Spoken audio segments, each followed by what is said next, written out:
Hello YouTube, this is Hunter Surge with a very late night recording. It is currently 2:30 a.m. for me, but I just discovered this. I haven't seen any talk about this in the main Discord.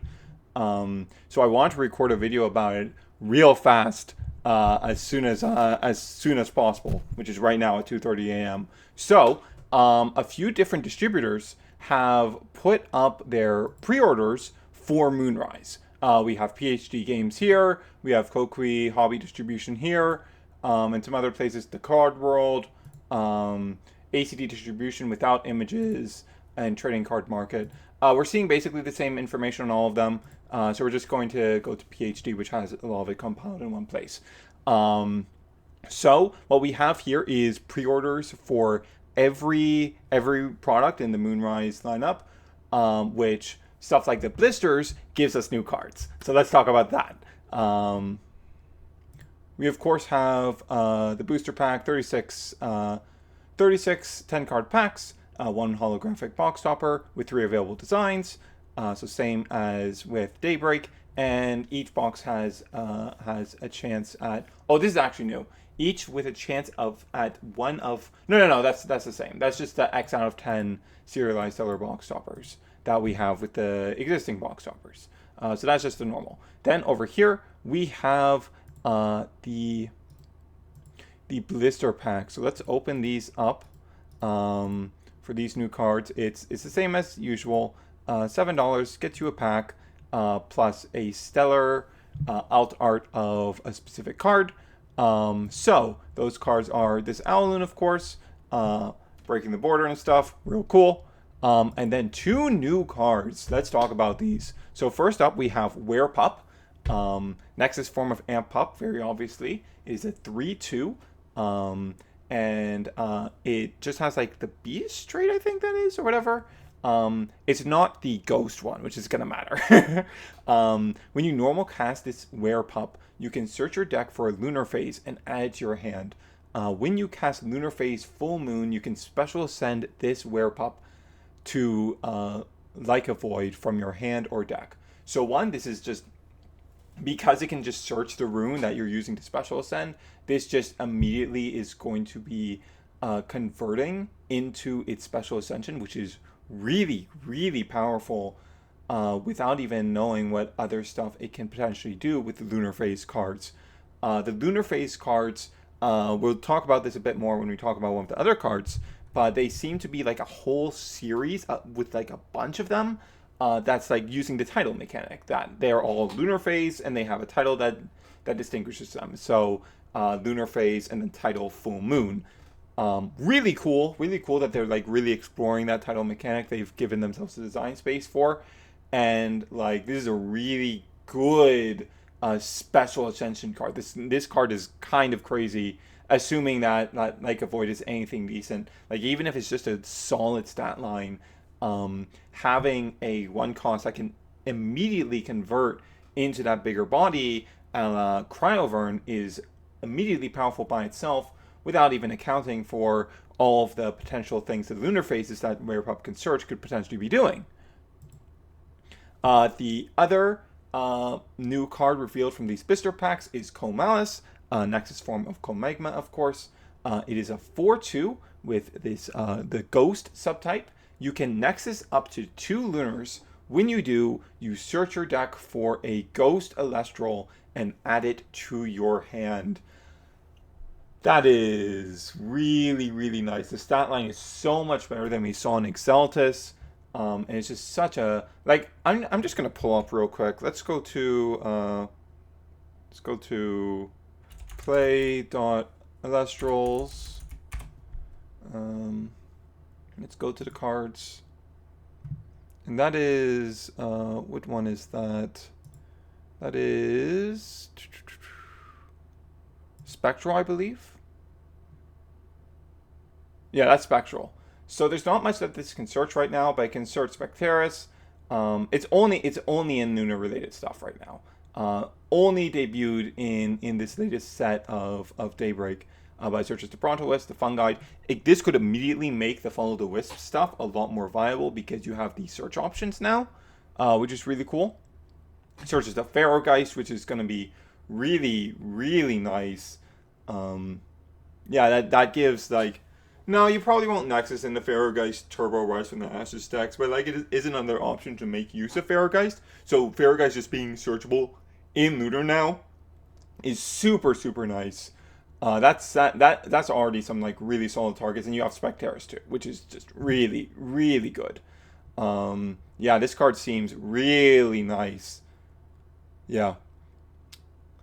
And then you have Nobby already, which is like a way you can, a decent receiver effect that you can make use of off of Nexusing. Yeah, it's really nice. I like that a lot. What about Posthumous? Posthumous, Elestrals.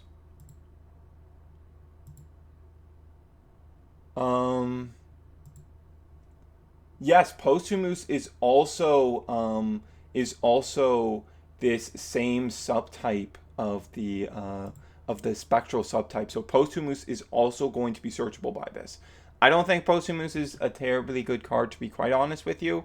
But that is another thing that you will be able to search off of it. Let's check real fast one more. Let's check Gloombat because I don't think that's in the deck builder yet. Gloombat Elestrals. Oh, there's my own thumbnail. There's my own thumbnail. There it is. I'm not seeing it here.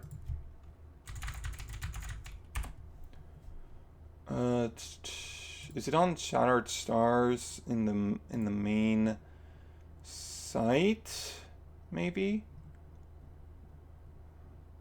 Okay, yes it is. Wait, no. Yeah, this celebration stuff is down here. Yeah. It is not here, unfortunately. I'm just gonna have to pull up the image I made for my the image I extracted for myself for my own card reveals video. Where are you? Where are you? Gloombat. Gloombat is not a spectral unit, so you will not be able to search Gloombat with this. Which honestly might have been a bit too strong. One last card to check, because I know it's not on the deck builder yet. Is Ardvarum searchable with this? No, Ardvarum is not searchable with this. Okay. But that's still some really solid search targets that we are aware of that just right out the gate. So that's really, really nice. Okay. Let's continue on with the rest of the thing. We have the 2 starter decks. So the 2 starter decks are going to be Volclipse, which appears to be the final stage of the Nobby line, and Posthumous. So it comes with 3 booster packs, 60 cards including 1 holographic, Lunar D20 spin down, how to play, cheat sheet, and the reverse stellar is Havocub and Benaloon, neither of which we were aware of what they do at the moment. And the 99 copy serialized is Nobby or Fawnet.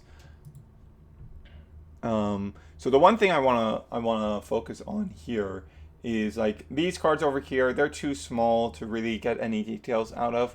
However, the 5th card in both cases is a non-lunar card, and it looks like ones that already exist. So in this what was it again?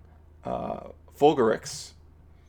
We see Verituka. So this one is going to be a Lunar and Wind deck. And over here, Posthumous. I'm pretty sure that's Moss Station. So Moss Station is getting another reprint here, which is very nice. And so this is going to be Lunar and Earth. I believe there was something said on a stream recently about how the ban this is unfortunately going to make one of the star decks illegal out of the box because of containing 2 copies of Earthquake. Assumedly, that would be this Posthumous one that has Earth cards in it. So that's unfortunate, but you know, hey, Earthquake's here. I'm very curious if either of these. I imagine so like I'm curious about if we'll get Divine Rune reprints, because it's still annoying that a lot of those are only pullable from base set as full arts or the base set starter decks, which don't come with booster packs, and tend to be lower value on staples. This Posthumous one will definitely have Artemis in it because Posthumous interacts with Artemis, and Fondnet searches Artemis. So it can't not have that Divine Rune in here. This one, though, could have Aeolus in it, which would be very nice. I hope that is the case. Okay, moving on from there. We have the deck box. Very nice looking. Same thing as usual. They're big old deck boxes that fit like 80 double-sleeved cards. Here we have the new binder. And then this one is actually pretty important, I think. So these sleeves are with Temple of the Moon and Owloon. So this tells us that there's a card called Temple of the Moon. And given that the Stadium of Solar was Temple of the Sun, I feel that we can pretty safely assume that this means that the Stadium for Lunar is Temple of the Moon. That's important because Fondnet mentions that it searches another card called Theraheart. And one of the theories I saw going around was that might be the Stadium rune. But now we know it can't be because this is the Stadium rune. So Theraheart is something different. And it's also not part of the Lunar Phase mechanic. We're seeing that it's probably a bunch of runes. We're probably getting a ton of Lunar runes in this set. Yeah, and then we have a playmat for Temple of the Moon as well. And then for plushies, we have Voldusk, which appears to be the first form of Volclipse, which is the cover card Kitsune, which we're going to talk about in a moment. Fondnet, and Nobby. So yeah, the first form of both Star Deck boss cards, as well as the base form of the big cover card.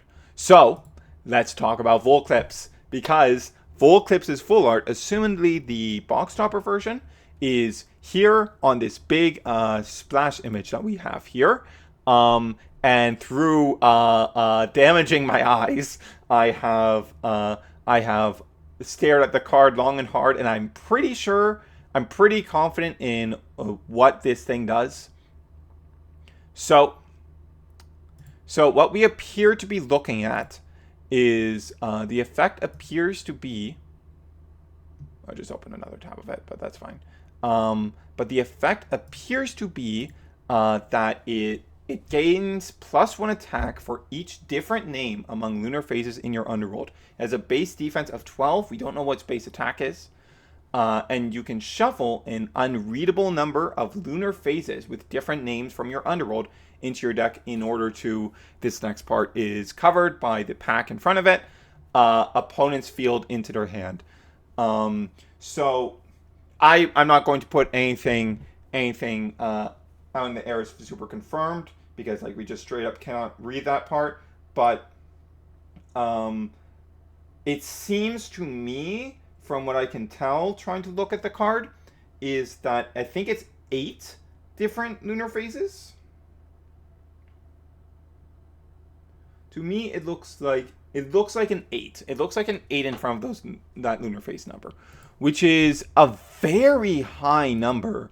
I'm not sure how exactly we're expected to play out that many lunar phases. They'd have to all be like 1 costs, or maybe we'll have some sort of discard engine in this archetype to help us get them into the discard, or maybe some of those lunar phases will have like a Morphrost type effect where you cast it and its effect is to dump 2 more lunar phases into your drop zone. Maybe you make use of Morlith. Who knows? Maybe you make use of Morlith. Mill 5, get a bunch of lunar phases in your underworld. That could be a thing. And if it's 8 different lunar phases, that high number in combination with how short the text that's being covered must be, I would suspect that bounce effect bounces your opponent's, like every Elestral on your opponent's field, if not every card on your opponent's field. So that seems like very in line with like the power level we should be expecting out of a cost 3 that has this big cost to do this thing, and that would be crazy strong. However, very vulnerable to getting Gorgon's Gazed, because you have to shuffle 8 in. It's going to be very difficult to set it up to be able to do it again, and you will have already paid the cost by the time your effect gets negated, which is unfortunate. But still, that effect seems very, very strong. And this Lunar Phase thing seems super interesting. I'm super excited to see what those Lunar Phase cards look like. And that's going to be it. Oh man, I love talking about new cards, man. It's so fun every time. Oh, I love sleuthing like this. Sleuthing isn't really the right word. I was just looking in the marketplace Discord, trying to find that image of the overall representation of decks from the Sunday tournament, because I was curious about how many people were on fire, and I found a few people talking about this stuff yesterday. And I was like, oh, those are a bunch of new cards. Oh, I gotta talk about this stuff. It doesn't seem like anyone's put out anything on this. So yeah, that's going to be the video. And I will see you guys later.